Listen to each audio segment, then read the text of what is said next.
The Battle of Chelsea Creek was the second military engagement of the Boston Campaign of the American Revolutionary War. It is also known as the Battle of Noddle's Island, Battle of Hog Island, and the Battle of the Chelsea Estuary. This battle was fought on May 27 and 28, 1775, on Chelsea Creek and on salt marshes, mudflats, and islands of Boston Harbor, northeast of the Boston Peninsula. Most of these areas have since been united with the mainland by land reclamation and are now part of East Boston, Chelsea, Winthrop, and Revere. The American colonists met their goal of strengthening the siege of Boston by removing livestock and hay on those islands from the reach of the British regulars. The British armed schooner Diana was also destroyed and its weaponry was appropriated by the colonial side. This was the first naval capture of the war, and it was a significant boost to the morale of the colonial forces. Background: the Battle of Lexington and Concord on April 19, 1775 drew thousands of militia forces from throughout New England to the towns surrounding Boston. These men remained in the area and the numbers grew, placing the British forces in Boston under siege when they blocked all land access to the peninsula. The British were still able to sail in supplies from Nova Scotia, Providence, and other places because the harbor side of the city remained under British naval control. Colonial forces could do little to stop these shipments due to the naval supremacy of the British fleet and the complete absence of a continental navy in the spring of 1775. However, there was one remaining local area that continued to supply the British forces in Boston after the war began. Farmers to the east of the city and coastal areas and on the Boston Harbor Islands found themselves vulnerable once the siege began because they were exposed to British influence from the sea. If they continued to sell livestock to the regulars, they would be viewed as loyalists in the eyes of the Patriots.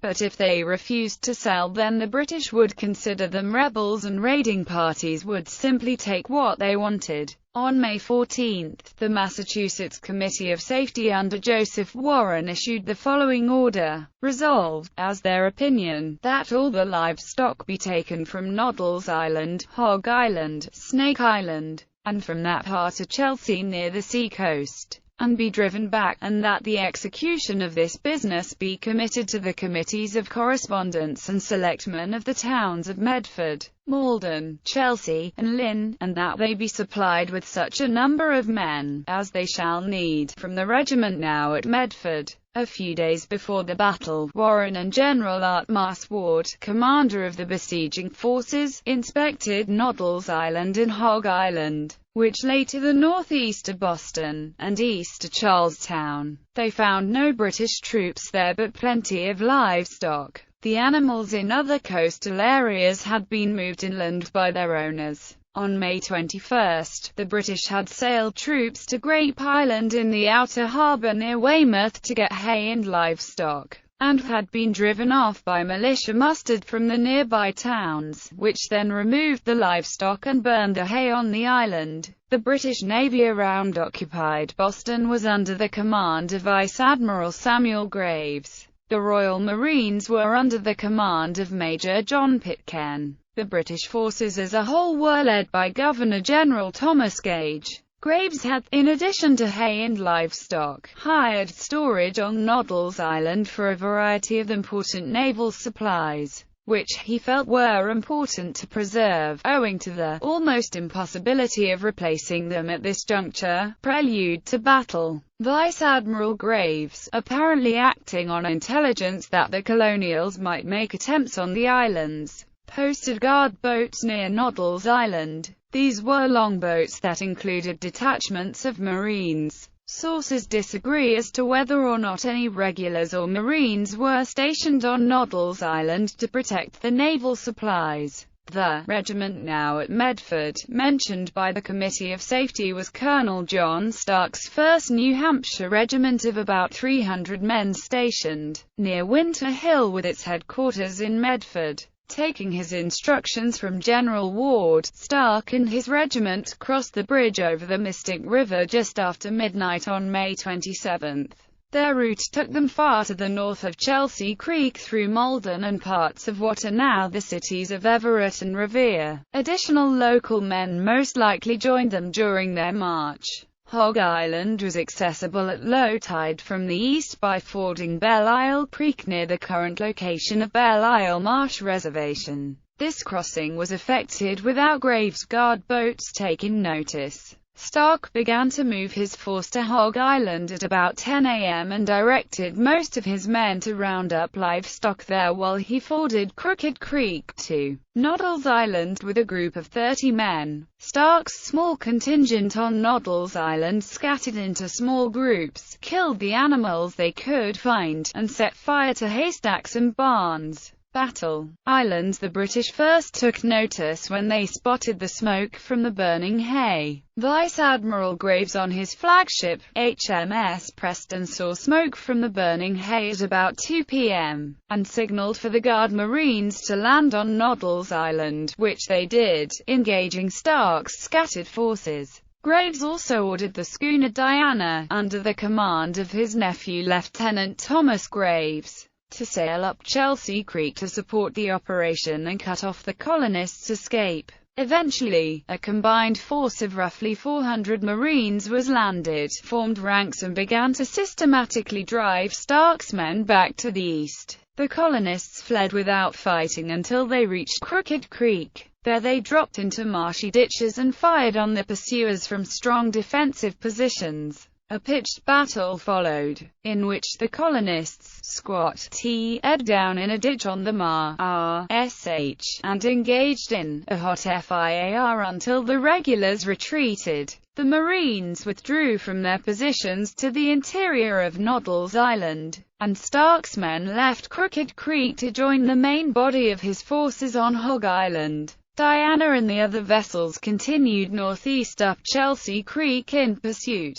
By sunset, hundreds of cattle, sheep, and horses had been driven from Hog Island to the mainland. Also around sunset, Diana turned about in an attempt to avoid being trapped in the shallows of the creek. However, Lieutenant Graves realized he would require assistance, and raised a signal. Vice Admiral Graves ordered barges manned by Marines into the creek to tow Diana out, along with the sloop Britannia, tender of HMS Somerset, to assist and provide additional firepower. Sources disagree on the timing of the dispatching of the various vessels. A number of sources claim that Diana, Britannia, and the barges were all dispatched together. Nelson and Ketchum, possibly on the basis of more recent research, claim the account as told above. Mainland coast. Some of Stark's men were engaged in driving the livestock further up the coast. Others noticed that Diana was in trouble, and called for reinforcements. General Putnam and as many as 1,000 troops came up on the shore near Diana, a place at the mouth of Chelsea Creek, in the modern Chelsea neighborhood by the McArdle Bridge to East Boston.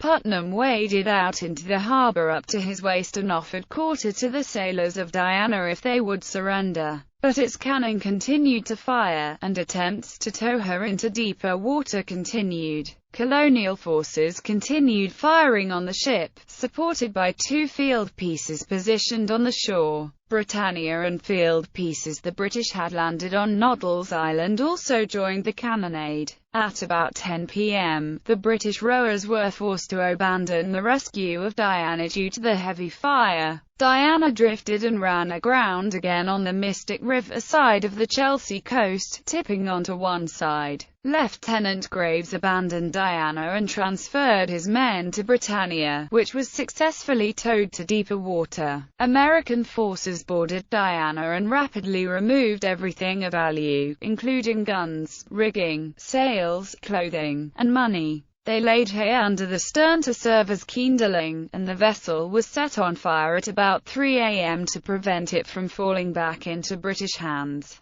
The guns recovered were probably used in the American positions during the Battle of Bunker Hill. Aftermath. This skirmish was apparently the first use of field pieces by the colonists in the American Revolution. They suffered no fatalities, with only a small number of wounded, and the morale was greatly boosted by the successful capture and destruction of Diana. The action was also a boost to Israel Putnam, whose appointment by the Second Continental Congress as a general in the Continental Army was unanimously approved, in part due to reports of this skirmish. General Gage was understated in his casualty report to London. 2 men were killed and a few wounded, others, however, apparently exaggerated, reporting large casualties. The Pennsylvania Journal reported on June 21, 1775, that General Gage himself recorded at least 100 killed, while other sources said more than 300. From another source,